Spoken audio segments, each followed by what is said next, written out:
Okay, bye. Okay, see you later. Bye, have a good time.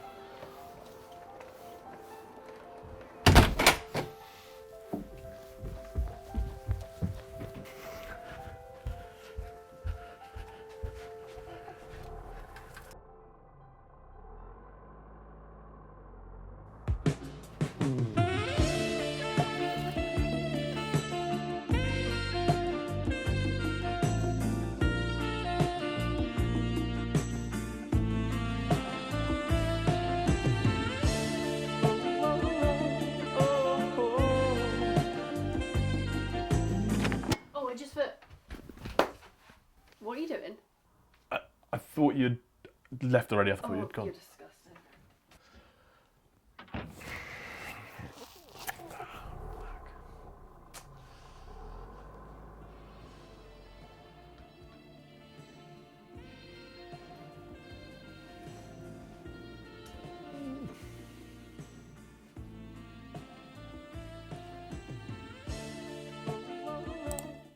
Hello fellow sim racers.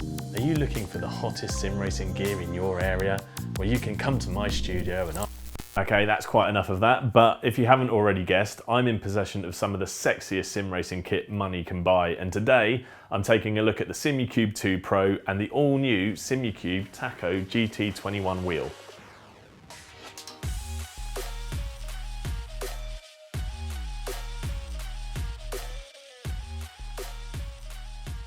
I don't know what to say about the Simucube 2 Pro that hasn't already been said, other than I love the way that the coarse, cold aluminium casing feels against my bare skin. Anyway, it's already well documented by a lot of people about the quality of this wheelbase, and for a brilliant review of this product, I would highly recommend Chris Hayes' video on it. He does a typically amazing job of explaining about why the Simucube is a tidy bit of kit. Hey guys, before we get stuck into the video, I'm just doing the edit here now and thought it'd be a good idea to do a disclaimer. So Simucube did send us the wheel, but they haven't asked us to say anything in particular or anything at all about the product. So these are all my own views. If you're new around here and you haven't seen my videos specifically, I definitely take a bit more of a light-hearted approach to this stuff. I do it for fun, and if you're after a really technical breakdown of what all the settings do and how these products work, probably not going to find that here with my videos, but there are other channels out there that do that really well. As you probably know, Will from Boosted Media and Barry from Sim Racing Garage, two channels that do that absolutely amazingly. So yeah, this is a bit more of a light-hearted approach, and I hope you enjoy it. Back to the video. I've been using this wheelbase for a while now, and I've been able to form an opinion on it versus the Fanatec DD2 and the CSL DD, two wheelbases that I've been using in the last couple of months. Now, in my DD2 review, I saw a lot of comments along the lines of the SC2 Pro is better and there's no comparison between the DD2 and the Simucube 2 Pro. Well, in my opinion, the Simucube 2 Pro is fantastic, but it's not light years ahead of the DD2 like a lot of people were proclaiming. Now, I was expecting to turn the SC2 on and instantly understand what all the fuss was about, and honestly, I had the opposite experience. For the first week, I don't know what I was doing, but I couldn't get the feeling right at all. And I even spoke to Chris Hay about it, and he pointed out some user errors from my end, which was preventing me from unlocking the potential of the product. It basically came down to me being a stereotypical bloke and not reading the instructions properly. Once I'd set it up as intended, well, it still wasn't as mind-blowingly good as I was hoping for. So I reached out to a couple of my friends and they helped me tweak the settings. My good friend Thomas from Sim Racing GP was on hand to send me screenshots of the settings that he was using for Race Room and ACC, which I translated into the Simucube app, and then bang, it was absolutely everything I was hoping it could be. If I was to summarise the driving experience on the SC2 Pro, I would say it's more responsive, smoother and more powerful than anything that I've tried to date. It's a true joy to use, and if driving experience is the most important thing to you, then you're going to love the Simucube 2 Pro. However, there's more to it than just the driving experience, and I hold my hands up and I admit that I could have avoided a lot of trouble at the beginning if I'd just read the instructions. And that's where the Fanatec system is just a little bit better. And like I said in my DD2 review, I would take ease of use over a couple of Newton meters of torque or some other fancy features. I'm very much a plug and play type of driver. I'm a Mac user, for God's sake. Prick, wanker. I only use Windows when I'm sim racing.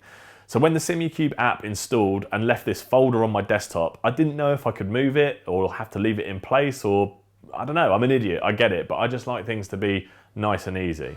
And then I was copying these settings from screenshots, which honestly I hated, and I found myself getting way more frustrated than I probably should have. But good news, Simucube have listened to idiots like me who want things like sharing settings to be a lot easier. In their latest version of the app, there's a whole section where you can share your settings with others for free. And if you pick a set of settings which is highly rated, they invariably lead to a pretty great experience. And the good thing is, if you're a legend and you actually like to learn about how all this stuff works, you can still go in and tinker with every setting on a granular level, and you can share those settings with the world for people like me to enjoy. Thank you to those people. So how does it compare to other DD wheels that I've tried recently? Well, like I say, it's probably the best driving experience, but in my opinion, it was lacking in the setup and usability of the software. Also, being able to adjust the settings on the fly on the DD2 is a feature that I absolutely loved, and I kind of miss it. Another plus for the Fanatec products is their huge range of compatible wheels across a number of different price points. Like the McLaren GT3 wheel at just a couple of £100, the Fanatec ecosystem is very appealing for someone like me who's looking for a variety of wheelbases to attach to my wheelbase. So if you want a steering wheel for your Simucube wheelbase, then you need to figure out using a third-party wheel or adapting one of your existing wheels. Until now, that is. Introducing the Tahko GT-21 from Simucube. This is Simucube's first ever steering wheel, and they have done an absolutely incredible job. It's the same level of precision and build quality like you'd find on their wheelbases, and that's to say it's incredibly well built and feels like this thing would outlast me, let alone its warranty. Coming in at €822 and 96 cents, this is definitely aimed at the top end of the market, just like the Simucube wheelbases. I've been using this wheel for about a month now, and it's been nothing short of a huge joy for me to use. That's so much fun. So what have we got here? Well, it's a 320mm GT style wheel with 10 buttons and 2 rotary encoders with magnetic paddle shifters. In short, the buttons feel brilliant, the shifters are just what you would want and expect, and one of the rotary encoders doubles up as a 7-way switch, a bit like the funky switch you find on Fanatec wheels. All of the inputs are extremely well made, and the only thing that I would have liked to have seen is a press protection mould around 1 or 2 of the buttons, like you see in most other wheels. It's also a wireless wheel using the Simucube wireless technology, and to activate it you need to install this chunky button battery, which I'm told will give you 5 years of active use. Once that's installed, you simply load the Simucube software, pull the shifter paddles for 5 seconds until you hear the sound to tell you that it's connected, and away you go. There's a new Simucube button on the rear which will allow you to adjust force feedback settings on the fly, and we're told this feature will be present on all Simucube wheels moving forward. And to top it off, there are some button stickers which you can apply if you so wished. I didn't wish. Overall, this is a solid first attempt from Simucube into the steering wheel market, and I hope the shots that I've taken do the quality of this wheel justice, because it really is a thing of beauty. The only thing that weren't 100% to my satisfaction were the following. It's a little bit on the big side for me. I like a smaller wheel, say 300, 310mm at a push, but that's just purely a subjective and taste thing. And then there's this design in the middle. I'm just not a fan of it. It's not my taste. I can't quite put my finger on what I don't like about it. It's just not as pretty as the rest of the wheel. It does look replaceable though, so maybe we could swap this out in the future. And on the latest version of the Simucube app, they picture it with a black faceplate, so that looks pretty cool. And finally, this isn't my gripe, but I've been speaking to the guys at Simucube, and they've told me that some people have fed back that the Alcantara is a little bit coarse. Personally, I've not had that problem at all. It's definitely on the coarser side, but it's not like you're going to be sanding down your woodwork with it anytime soon. And in my opinion, it's not uncomfortable at all, and I don't race with gloves. Ooh, you're hard, showing off. So here are my final thoughts on the Simucube 2 Pro. An absolutely incredible driving experience with an ever-improving software and a fledgling wheel ecosystem. If you're looking for an out-and-out best driving experience, I think the Simucube 2 Pro tops the list. So the question I always ask myself at the end of these reviews, would I buy it? I think the Fanatec ease of use and the ecosystem just edges it for me, but that's not to say I wouldn't buy the SC2 Pro. I think it's an absolutely incredible product and would highly recommend it for those looking for the best driving experience. And what about the Tahko GT-21 wheel?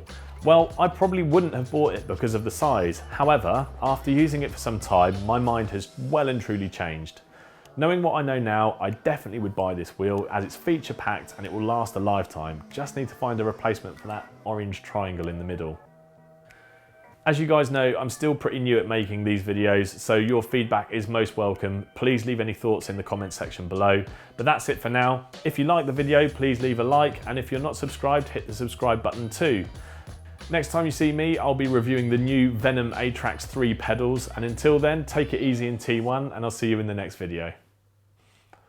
That's fucking cheesy. That's cheesy, that sign off. Next time you see me, I'll be reviewing the new Venom Atrax 3 pedals, and until then, take it easy, and I'll see you in the next video. Okay, cool. Oh.